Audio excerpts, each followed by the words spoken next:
Hello, hello, hello, hello!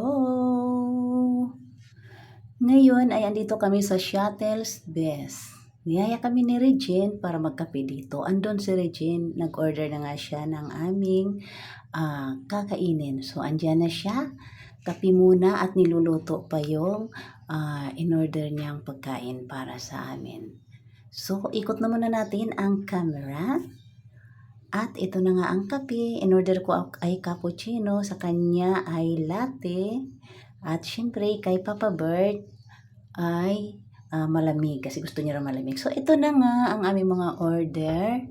Ayan, akin yung bread at saka itlog. Ito kay Papa Bert. At saka itong may pancake. Ayan ay para kay Regine. So tara na, kain na tayo mga lang. Uwi na kami. So ayan, Tapos ubos na kami at ganun lang kadali. Nagkapilang naman talaga kami dyan at nagkwinto-kwinto lamang. At syempre, videohan na muna natin yung Shuttle's Best para sa ating memories. Hindi sa kung ano pa man, kundi para sa memories. Tulad nga ng aking sinabi, charot. Siyempre, mag-ipon tayo ng memories habang tumatanda tayo para meron tayong binabalik-balikan habang tumatanda tayo. So, ayan nga ang aming service, motor lamang at 3 kaming sasakay diyan.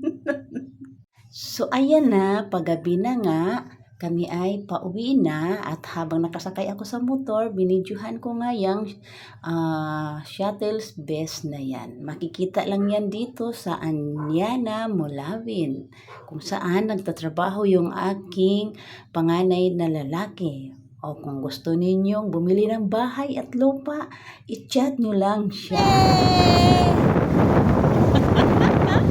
Tapos na kami magkape.